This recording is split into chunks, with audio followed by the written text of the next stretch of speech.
The Young and the Restless spoilers and recaps for Friday, May 23 imply it was an eventful day in the land of Genoa City. The show started things off with a little chit-chat between Diane Abbott and Jack Abbott about their honeymoon plans, while at the Abbott mansion. Diane filled Jack in on their Italy-Greece-France excursion, and both talked about how nice the vacay will be when they get there.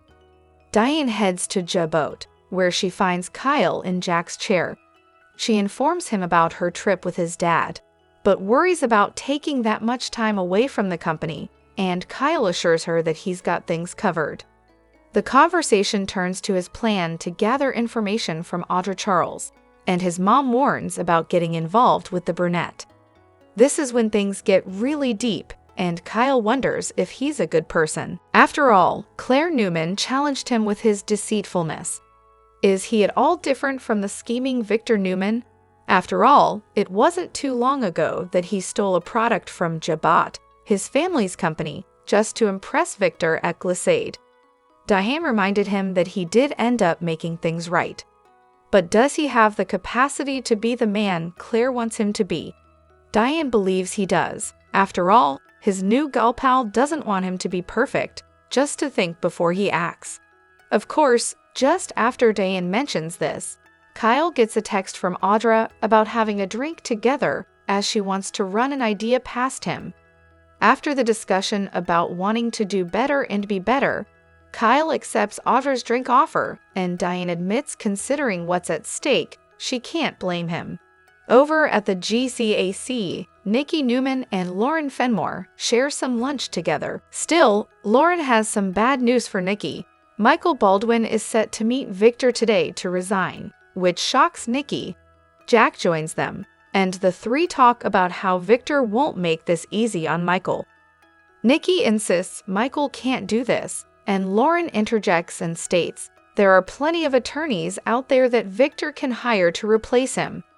Still, Nikki counters back and states that Victor listens to Michael, and in a lot of ways, Michael helped hold Victor back from doing some unimaginable things. Lauren tells Nikki that Michael can no longer act as Victor's conscience, and Jack agrees.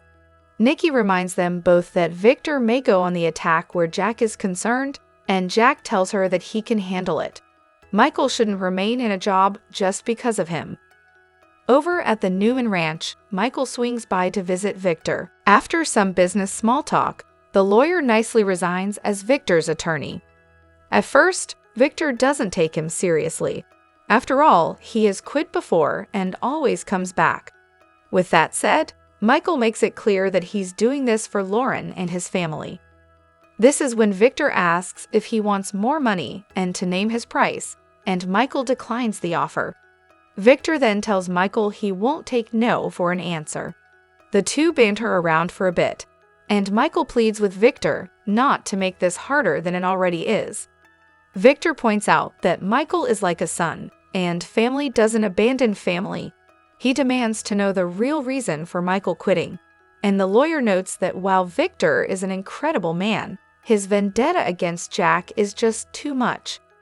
This is when Michael reminds Victor of how he stayed back when Ian Ward held the family at gunpoint in the Newman home, and Michael refused to leave. Michael noted that Victor told him then that he owed him one, and he was ready to claim his favor. Michael's request is to just allow him to resign in peace. Nikki showed up home just as Michael was leaving, and Victor declared that he didn't ever want her to mention Michael Baldwin's name again. Jack and Diane arrive back home around the same time and talk about their day. Jack updates her on Michael quitting Victor, which worries Diane. After all, this will place Victor on a rampage. Should they still go on their trip? Jack confidently tells her that if Victor fights them, they'll fight back. Diane sports a concerned look. Hello everyone, welcome back to my channel, Pulse Canvas. It's me, Jolie here. I hope everyone is having a wonderful day. Keep watching. So let's dive into today's video. The Young and the Restless preview video for the week of May 26 to 30 is out, and it looks like more drama is up ahead for the residents of Genoa City, so time it's talk about what storylines will unfold. The weekly preview promo opens up with Diane Abbott in the Abbott Mansion entry, with Tracy Abbott next to her. Tracy is clearly checking out the renovations for the first time, as she looks around with wonder. Diane goes on to ask Tracy what she thinks, and her sister-in-law replies, "You have left me speechless." Will Tracy have a Billy Abbott-ish meltdown, or will she approve of the renovations? As the preview progresses, a clip is shown of Audra Charles and Kyle Abbott at the GCAC Jazz Lounge, enjoying the drink they talked about on text during the Friday, May 23 episode. Kyle coldly states that he doesn't mean to put a damper on things, but he needs to call things like he sees them. Audra questions if he can honestly say he doesn't see how this could benefit him too. What has Audra proposed, and will Kyle fall for her trap? Finally, the last clip in the Y&R promo for the week of May 26 shows party planner Pietro talking to Victoria Newman. Victoria tells Pietro how much she wants this party to be special for her mother. Pietro then makes things clear, as he tells Vicky that this bash will go down as one of GC's most legendary parties ever. The promo closes with Victoria and Pietro doing a funky handshake. The Young and the Restless spoilers for May 23, 2025 reveal major shakeups as Michael Baldwin quits Newman, triggering Victor's fury. Meanwhile, Diane Abbott grows anxious over Kyle's secretive behavior.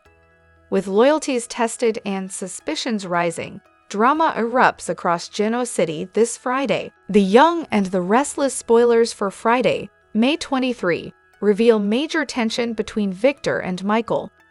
After standing by Victor's side through countless shady battles, Michael finally says enough is enough.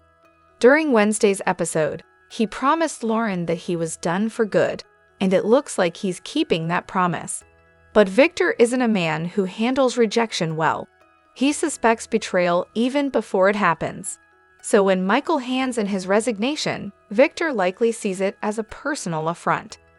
His warning may be harsh, assuming Michael's planning to help the Abbotts. While that seems unlikely, Victor's paranoia could spark a new rivalry. Lauren, meanwhile, will remain cautious. She's been here before, Michael quitting only to return later. She'll wonder if this resignation is truly permanent or just a move to keep the peace at home. Her concerns might shake up their otherwise solid marriage. Elsewhere in Genoa City, Diane's maternal instincts are in overdrive. Kyle's recent moves are setting off red flags. On Thursday, viewers saw him getting a little too close with Audra. While Claire wasn't jealous, she was certainly unsettled by Kyle's actions. Claire's reaction suggests she's sensing something deeper. She's grown up surrounded by master manipulators: Victor, Victoria, Nikki, and Adam. So spotting deceit isn't new for her. Still, she seems disappointed that Kyle is walking down that path again, and Diane feels it too. Diane knows Kyle has a pattern of questionable choices. If she senses him spinning another web, her worry will grow. Will she confront him about it, or wait until it all falls apart? Friday's episode may offer that answer, especially if Kyle finally opens up, or Claire does it for him. The Newman and Abbott families both face internal cracks. While Michael and Lauren's stability is tested, Diane watches her son veer toward risky territory. Both women are trying to protect their families, but things could spiral if the men they love keep secrets. The Young and the Restless spoilers suggest more emotional storms ahead. Victor won't forgive easily, Diane won't ignore red flags, and Lauren won't stay quiet. As Friday's drama unfolds, fans should brace for explosive confrontations. That's all for now on The Young and the Restless spoilers. For more updates and daily drama recaps, stay tuned to Soap Opera Daily. See you in Genoa City. The Young and the Restless spoilers suggest that the Friday, May 23 episode offered some interesting insight. As fans may recall, during the May 21 show, Michael Baldwin promised Lauren Fenmore that he would quit his job as Victor Newman's lawyer. Lauren has been stressing out about Michael's safety and mental health for a while now, in light of the dangerous and often unethical assignments that he tasks Michael with. It's no secret that while Michael often feels uncomfortable by Victor's orders, he's still very fond of his employer. In fact, they have a tight friendship and bond that mirrors a father-son relationship. I and our viewers may recall that Michael refused to leave the Newman family's side when Psycho Ian Ward pulled a gun on them, and Victor was grateful for his loyalty. Unfortunately, Victor has a short memory, because during Friday's show, when Michael resigned from his role, his friend was outraged, despite the fact that Michael reasoned he was doing this for his wife and family. Meanwhile, across town, Lauren and Nikki Newman were meeting for lunch on the May 23 show when Michael's wife told Victor's wife about her husband's resignation. Jack Abbott eventually joined the ladies as the three of them talked about Michael's move. While the argument didn't get overly heated, Nikki did push back on Michael's decision to leave Victor high and dry. Nikki reasoned that Michael was the only one holding Victor back when it came to crossing the line in his feud with Jack. Lauren hit back and noted there are plenty of lawyers out there that Victor could retain, and Michael shouldn't be responsible for Victor's actions or carry the burden of holding him back, a sentiment that Jack agreed on. Interestingly enough, later that day, Jack told Diane Abbott about Michael's resignation when both were back at the Abbott mansion. She, too, worried about what this would mean in terms of Victor's war on their family. Jack basically told her that Victor could bring it because he has no issues with fighting back. The war between Jack and Victor is nothing new in the land of Genoa City, with the two's rivalry going on for years now. Still, things look like they will get ugly, so when the proverbial poop hits the fan, will Nikki blame Lauren? She's the one who launched all this by constantly nagging her husband and putting him in a situation where he had to choose between his wife and his beloved employer. In typical soapy fashion, and considering Jack and Victor's ages, could one of them land in the hospital if things get out of hand? The Young and the Restless spoilers suggest that anything is possible, and if either Jack or Victor get hurt in the process of things, Nikki will be outraged. The Young and the Restless scoop for Friday, May 23, reveals Michael Baldwin will finally escape from under Victor Newman's thumb. Also coming up, Lauren Fenmore will give Nikki Newman some bad news. Plus, Diane Jenkins will be concerned about Kyle Abbott's plan, and Audra Charles will start to set her trap. Y and R spoilers tease Kyle will find a basket of cookies waiting on the reception desk at Abbott. They're from Claire Newman, with a note apologizing for how harsh she was at their breakfast. Diane will arrive and tell Kyle she and Jack will be going to Italy, Greece, and France. But she's nervous about leaving. They could be gone for weeks or maybe even a month. Kyle will tell her they should go. He'll hold down the fort. However, Diane will say she's worried about his newfound obsession with Audra. Kyle will admit his impulse to win has never really gone away. The devil taps me on the shoulder and says do something. He'll admit Audra's a pain, but it's really about Victor. I hate what he has done to this family, and I hate what he is doing to me and Claire. He wonders if he can be the man Claire wants him to be, or am I just like Victor? Then Diane will sing Claire's praises, like every other character does, every single day. After Diane thanks him for opening up, he'll get a text from Audra, asking if he's free for a drink later. He'll show it to Diane and tell his mom it seems obvious that Audra's trying to set a trap for him. Diane will tell him to be careful. Victor and Audra think I'm a pushover, he'll reply. They're about to get the shock of their life. At the GCAC, Nikki will show Lauren the locket Victor gave her. Lauren will tell her Michael's with Victor, and he's telling him something that will make him furious. You should prepare yourself, she'll add. It could get very ugly. Nikki will want to know what bad news Michael is delivering. Lauren will tell her she finally convinced Michael to stop working for Victor. Oh my God, Michael is quitting? Nikki will say, overreacting. Then Jack Abbott will approach and ask them if everything is all right. Lauren will say Michael's quitting working for Victor. I admire what Michael is doing. I think he made the right move, Jack will say.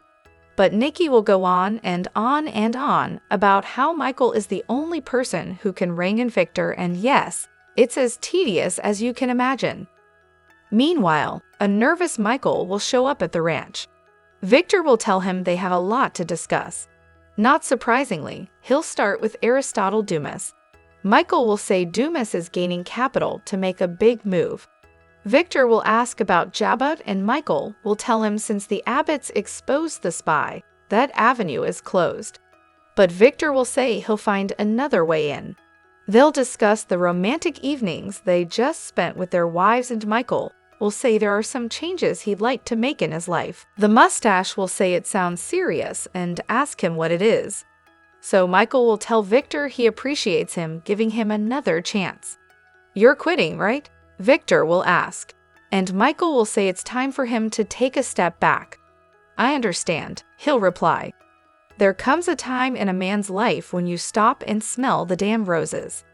Michael will tell him he wasn't expecting this reaction.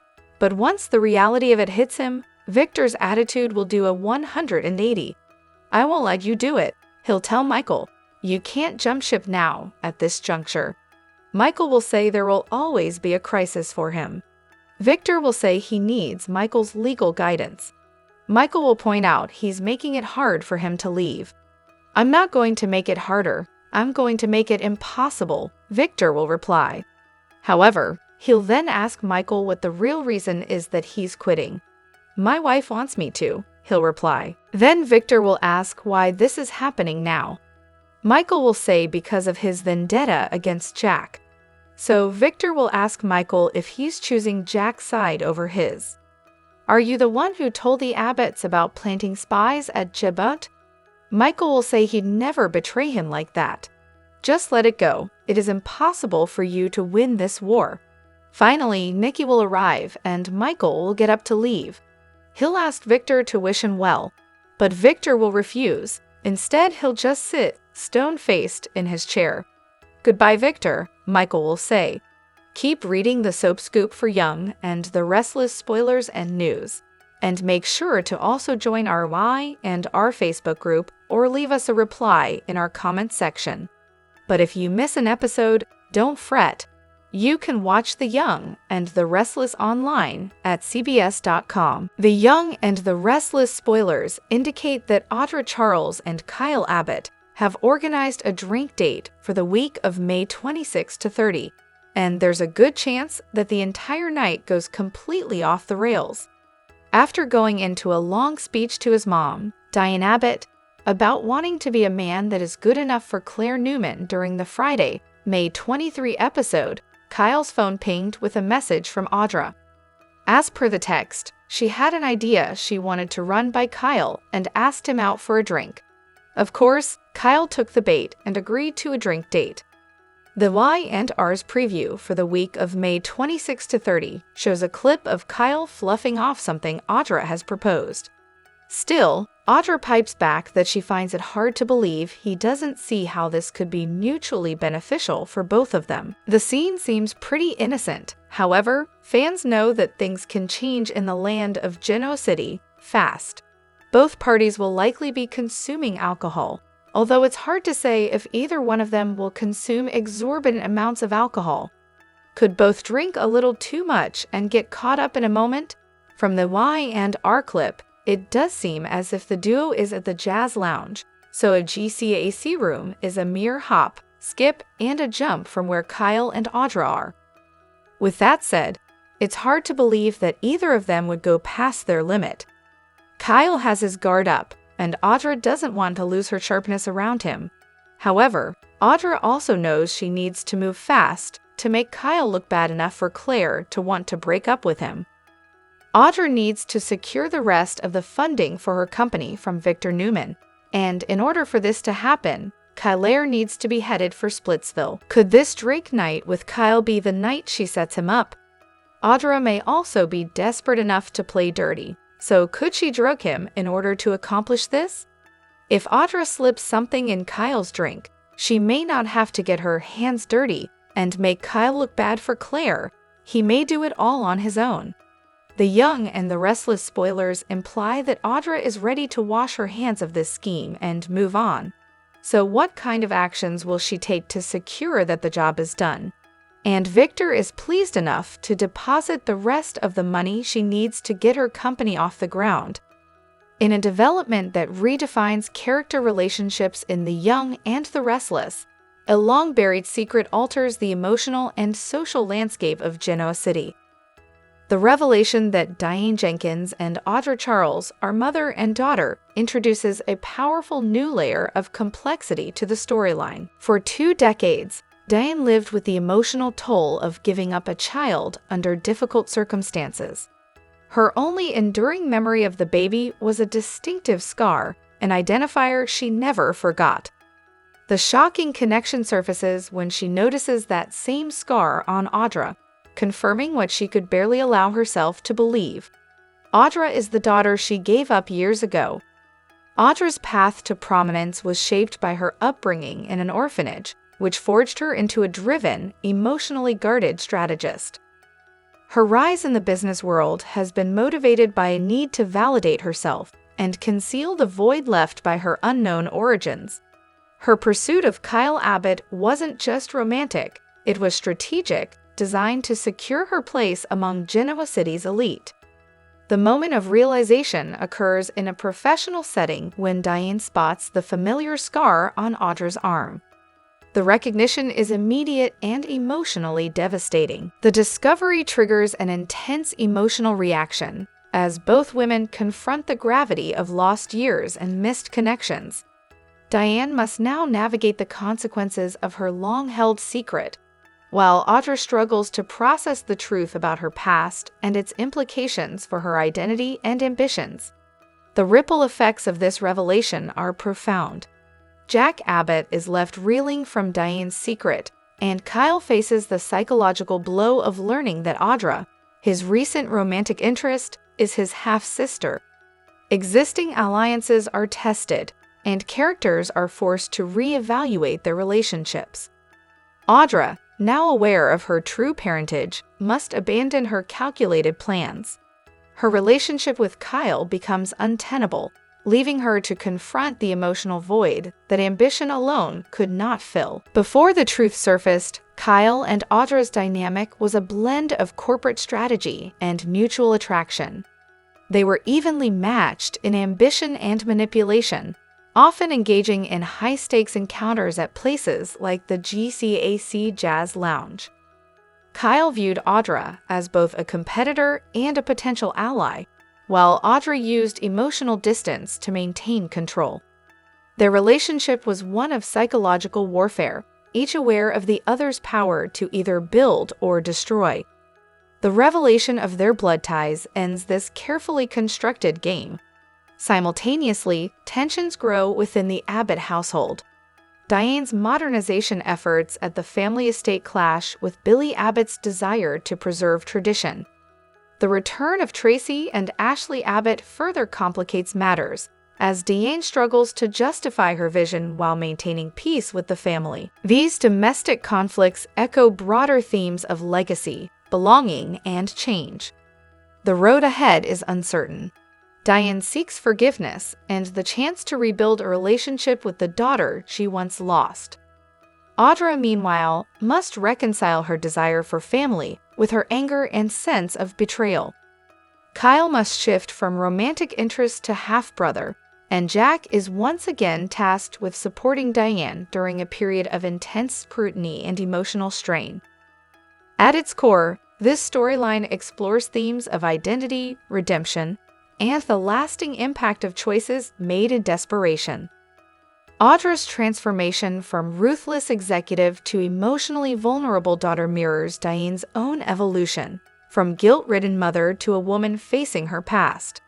Though devastating, the truth also opens a door for healing and authentic connection.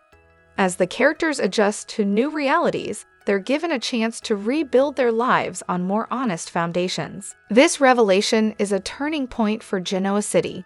As the Abbott family adapts and Audra searches for peace, the consequences will continue to unfold.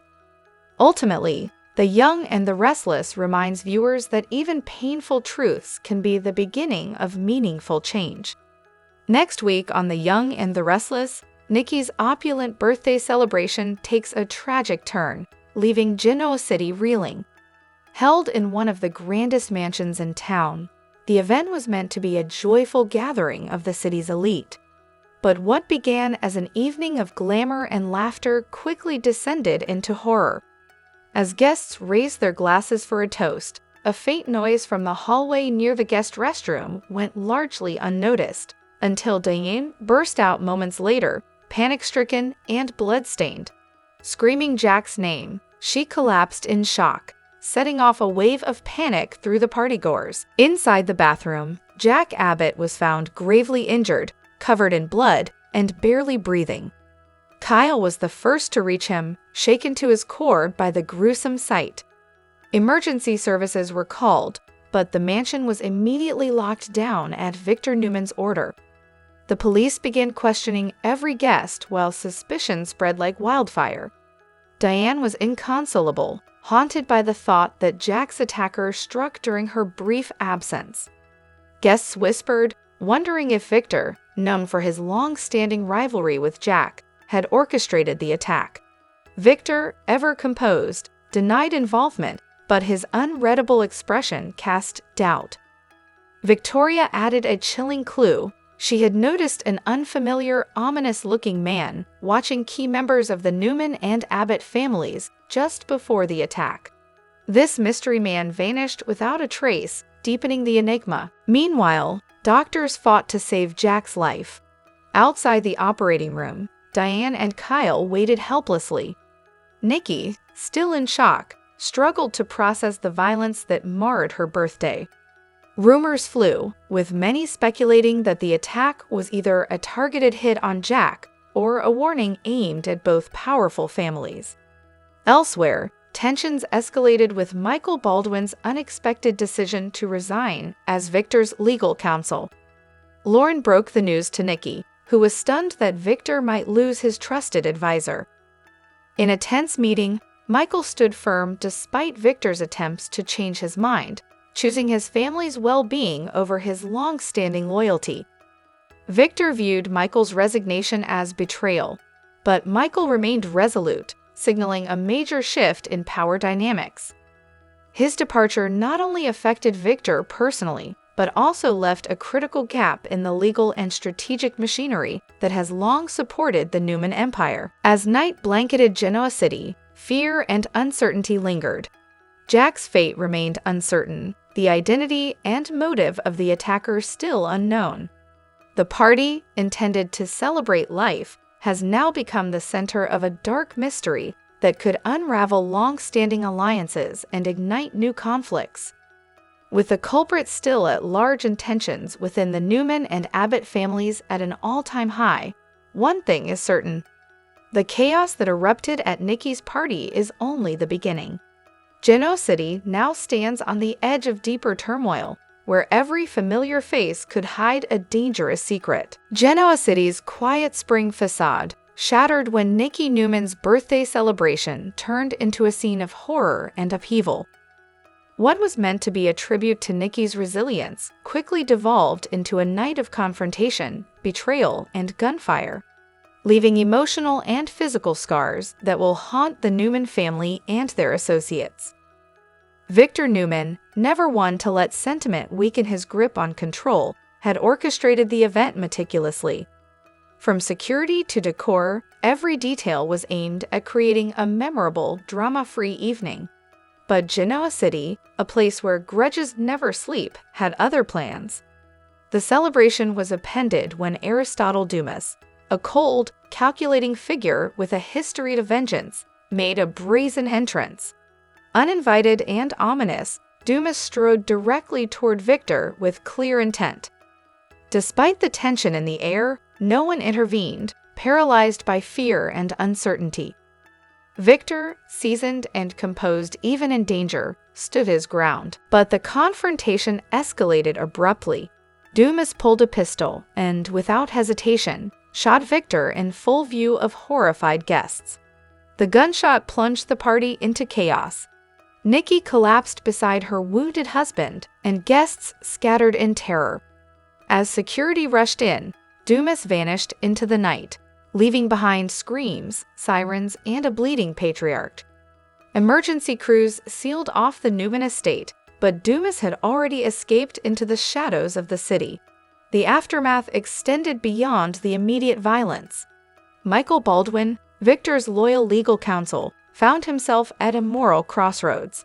For years, he had served Victor at the expense of his personal life, dragged into dangerous schemes that strained his marriage to Lauren Fenmore. Lauren, fearful and exhausted, had long urged him to choose family over power. The shooting was a final wake-up call. Michael decided to resign and dedicate himself to the home he and Lauren had fought to preserve. Yet peace remains elusive. The attack wasn't just a personal vendetta. It revealed deeper schemes targeting the Newman legacy. Victor, wounded but unbroken, is unlikely to let the attack go unanswered. Nikki, despite years of endurance, now faces an even more uncertain future as her family's safety hangs in the balance. Meanwhile, the ripples of this event continue to spread. The party, intended as a night of light and celebration, has instead ushered in a new wave of tension and upheaval. As May sweeps to a close, Genoa City is once again caught in the grip of suspicion, vengeance, and power plays. In a dramatic return to Genoa City, Amanda Sinclair arrived on Devin Hamilton's doorstep carrying a secret that would shake the foundations of his life. She had given birth to his daughter shortly after leaving town. No longer the tentative figure she once was, Amanda came back with purpose and resolve, knowing that Devin had moved on with Abby and their son Dominic.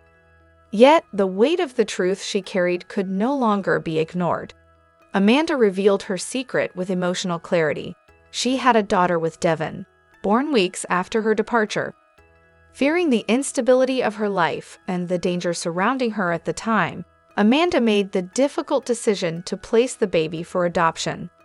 Her confession hit Devin hard, especially when he was presented with a photograph of the little girl who shared his eyes and curls. The revelation stirred intense emotions in Devin, who was caught between loyalty to Abby and the life they had built, and his unresolved past with Amanda. Abby, overhearing the exchange, was devastated. Amanda's request for Devin to meet their daughter and potentially end his relationship with Abby was interpreted as emotional blackmail, though Amanda insisted it was about justice for the child. Devin, torn and emotional, refused to be coerced. He affirmed his commitment to Abby and Dominic, declaring that he would not abandon his current family.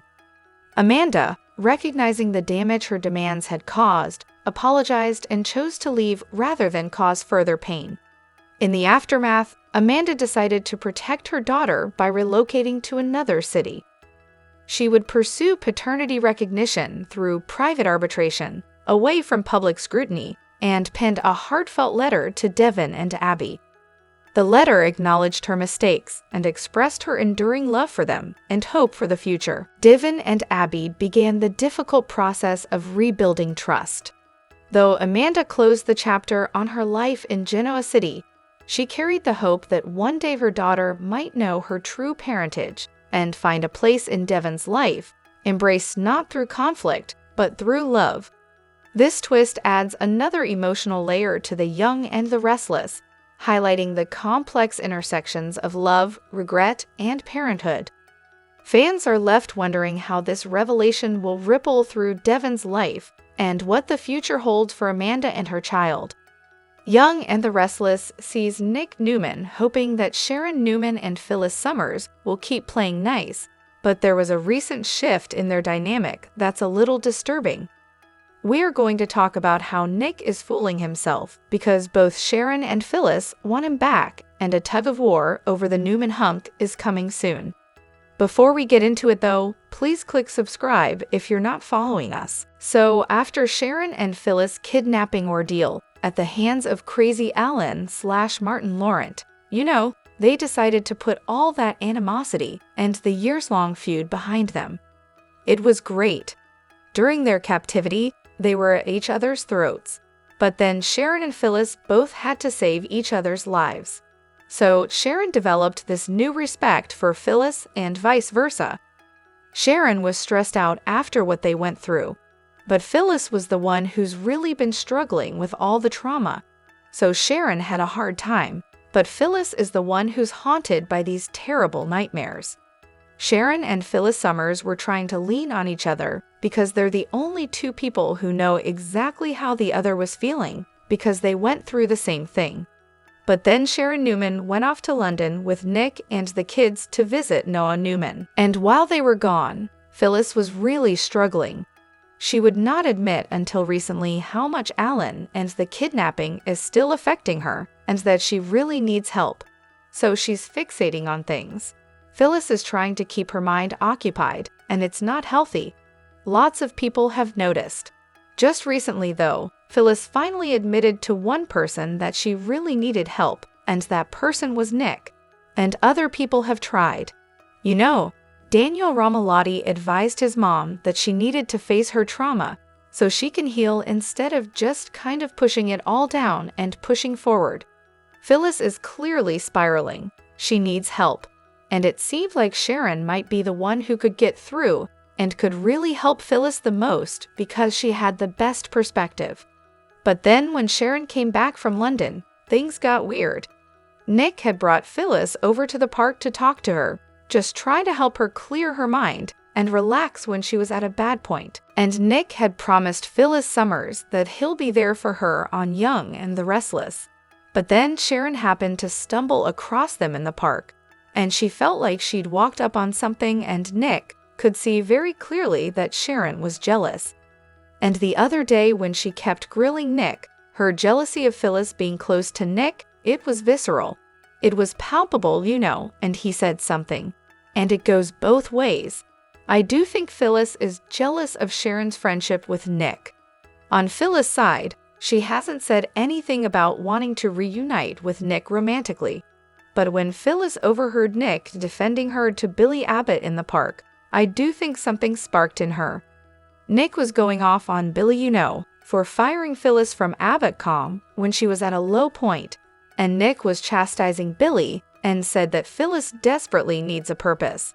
And then Nick was going on and on about what a wonderful person Phyllis is. And that's when she happened to walk by. So hearing Nick come to her defense like that and say these things clearly affected Phyllis.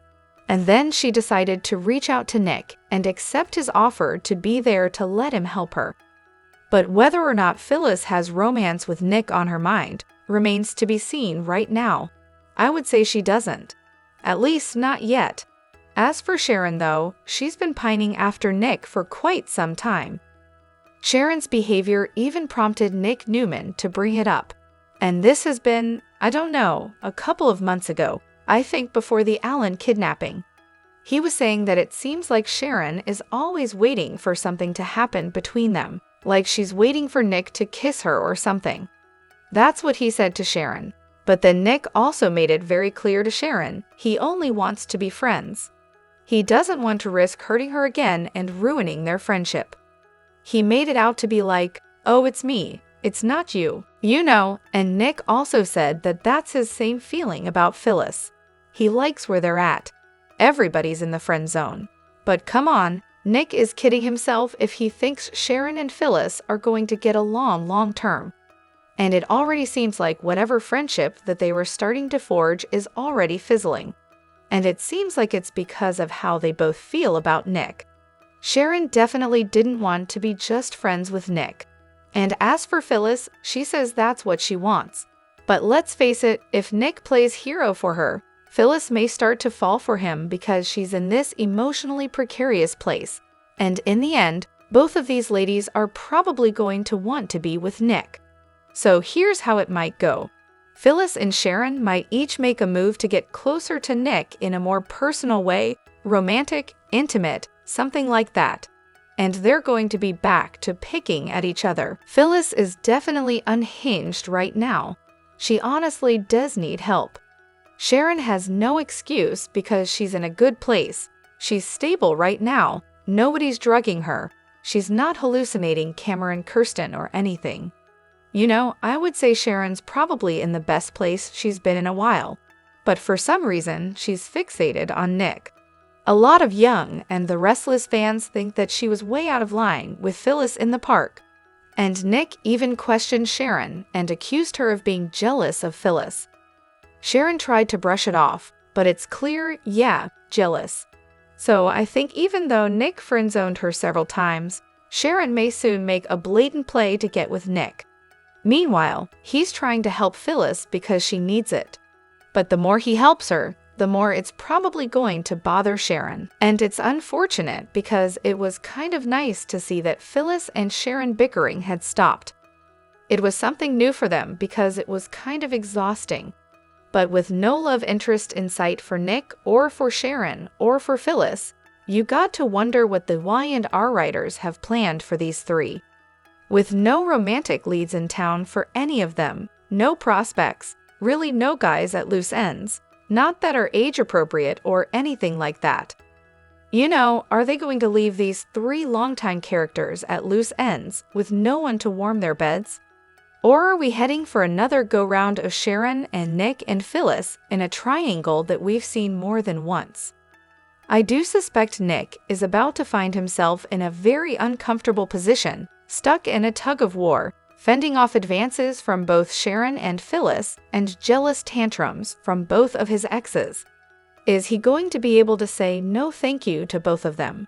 Are they going to take no for an answer? Me personally, I'd actually like to see him back with Sally Spectra and her out of the orbit of unpredictable and erratic Billy. Now, that might be fun if that happened, because then Sharon and Phyllis would probably both go after Sally. Now that I might watch Nick being with her and the two ladies coming after them, but I don't want to see him like a worn-out chew toy being yanked between those two. But I feel like that's where it's going.